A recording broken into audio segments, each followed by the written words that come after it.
The audience, 1, 2, and 3. Can you hold the camera? Okay, my name is Don, and I used to run half marathon for my university, so I'm credible for this topic about marathon. So I'm gonna talk about the history first. So marathon is a run to commemorate a very patriotic Greek army.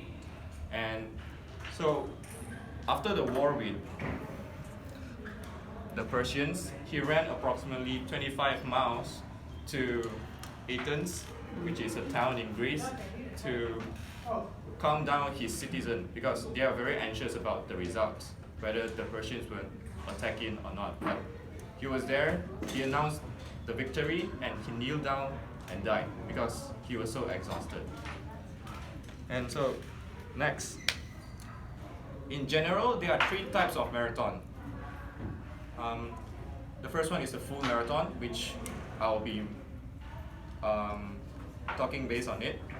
It is 42.2 km, which is around 26.2 miles, and a half marathon, which is half the distance, which is 21 km, and a 10K, which is a 10 kilometer run. And to run a marathon, you basically need to have 2 simple equipments that almost everyone have. One is a proper running shoe, and 2, which is your clothes. So, what to look for a shoe? What to look when you're picking a marathon shoe?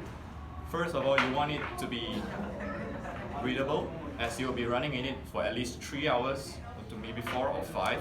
You want it to be comfortable to your leg. And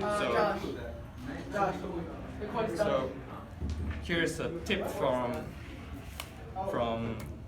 Owen Anderson, is to not run in a new shoe a day before, not run in a new shoe for a marathon, because as the times go and the distance increase, your body will get tired and you will not get used to the new product that you just worn.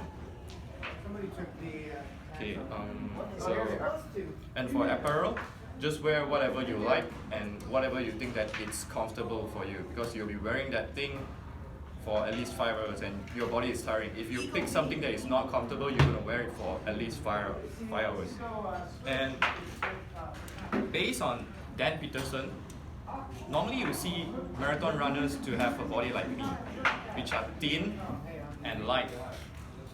It's the direct opposite for Usain Bolt, which is strong, bulky, and big. Because, let me give you an example.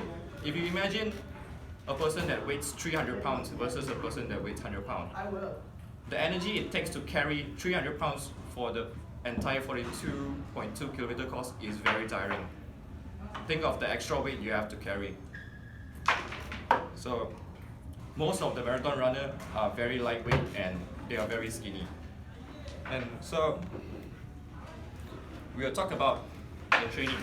The training that I used to know, which is the training that I train on, is the interval training. Basically, the interval training is about running, taking a rest, running, taking a rest, running, and taking a rest. Because you cannot be running for the entire 42.2 km. That's still impossible for the human body limit. And so, the pros for interval training will be increasing your cardiopulmonary function, which is the way you breathe, like the capacity of your lungs, and it increases. So that increment of your breathing power increase your power, your speed, and your endurance. However, this training is not recommended for beginners, because as beginners go in, they won't know what they can do, what is their average pace, what are their limits, or what are their down limits. And so this training is much more suitable for experienced runner. And so to give you a more detailed example on the training, I'll give you my plan that I used to work on. So have you noticed that your notice on the door that we there are closed on are July 4th? There are 3 categories in the interval training, which is distance, speed, and resting time. For distance, you optimally want to increase 5 to 8% of your weekly mileage. And so this range is being proven by Tunway to be more beneficial. Anything less than 5% or maybe 4, 3, 2, 1 will be too short to be beneficial for your body. And anything that is more than 8% or maybe 10% of your weekly mileage will maybe overtire your body and hurt you in the long run. And for speed, you want to pick a speed that you're comfortable with. So maybe a 5K. I thought you meant it was turned around. A 5K pace or a 10K pace.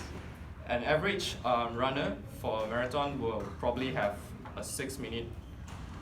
Will require 6 minutes to complete a single km. So I will take that as an example. And the last one for resting time.